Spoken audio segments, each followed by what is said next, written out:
Hello everyone, welcome to our channel Isc Steno. We are starting the passage at speed of 100 words per minute. Start. The plaintiff submit that the present plea relates to the denial and non-recognition of the beneficial interest of defendant number 2 of the shares held by the defendant numbers 3, 4, 5, 6 and 7 in defendant number 1. The cause of action arose on 31st/12/2016 when the draft consolidated financial statement of defendant number 11 records deconsolidation of its accounts with those of defendant number 2 for the reason that there is absence of confirmation of beneficial ownership from the legally registered shareholders of the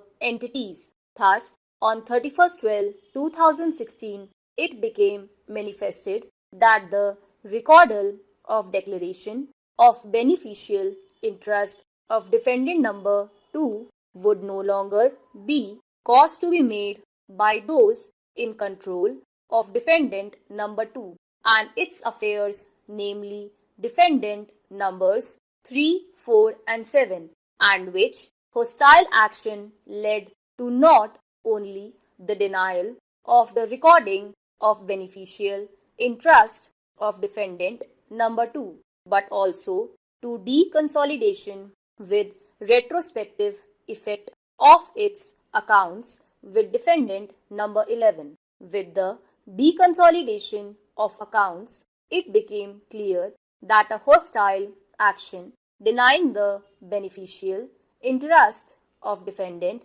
number 2 stood taken by defendant numbers 3, 4 and 7. The cause of action further arose on 7/6/2017 when defendant number 1 refused to acknowledge the beneficial interest in the suit shares. The cause of action further arose when defendant number 1 through defendant number 10 on 27/6/2017 once again refused to acknowledge the beneficial interest in the suit shares. The cause of action further arose on 12/11/2017 and 24/11/2017 when newspaper articles being in public knowledge suggested that equity of the defendant number 1 is being sold to private equity investors through a bidding process, and the present investors, including the defendant numbers 3 to 7 along with defendant numbers 8 and 9, are attempting to sell their investments in the defendant number 1 and exist the health insurer.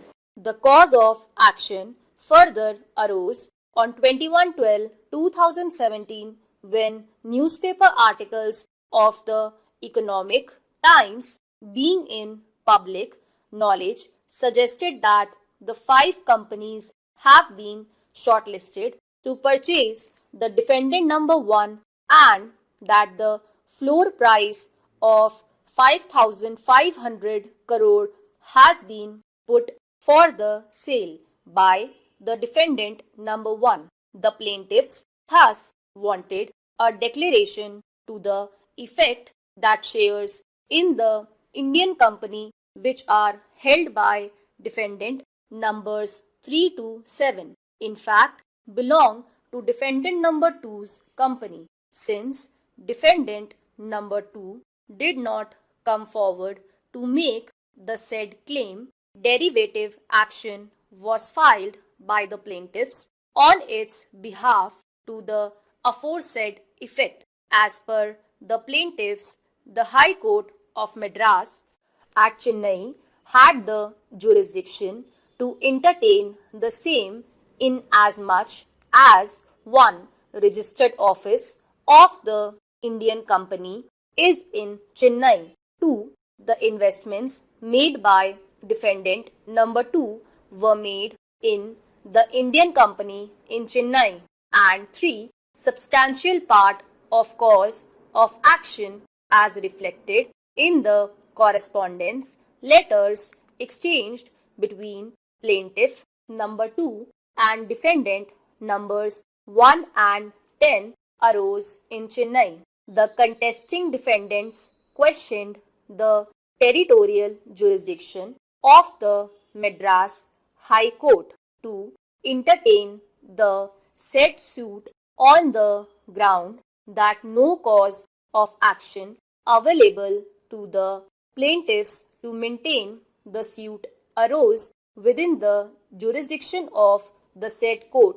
In substance, the plaintiffs were attempting to resolve the dispute between the shareholders of the company. All these shareholders are residents and nationals of Dubai. Moreover, they are claiming that though shares are in the names of defendant number 3 to 7, it is defendant number 2 which has the beneficial interest therein, and even defendant number 2 is a foreign entity which is covered by the foreign law.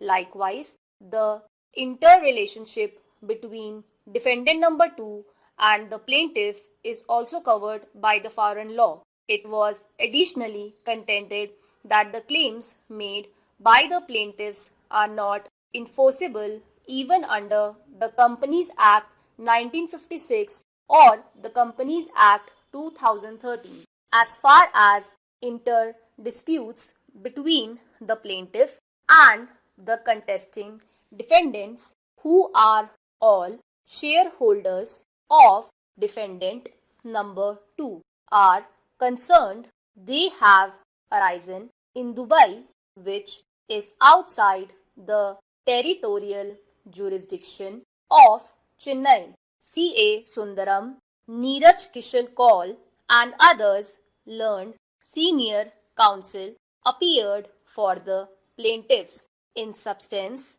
their argument was that the learned single judge of the Madras High Court had rightly allowed the application for leave to file the suit after satisfying that the court at Chennai had the territorial jurisdiction to entertain such a suit, which was a derivative action taken out by the plaintiffs on behalf of defendant number 2. It was highlighted that even if defendant number 2 was a Dubai company of which plaintiffs and defendant number 3 to 7 were the shareholders, dispute was in respect of shares in defendant number 1, which was an Indian company having its registered office in Chennai from the date of its incorporation. Stop.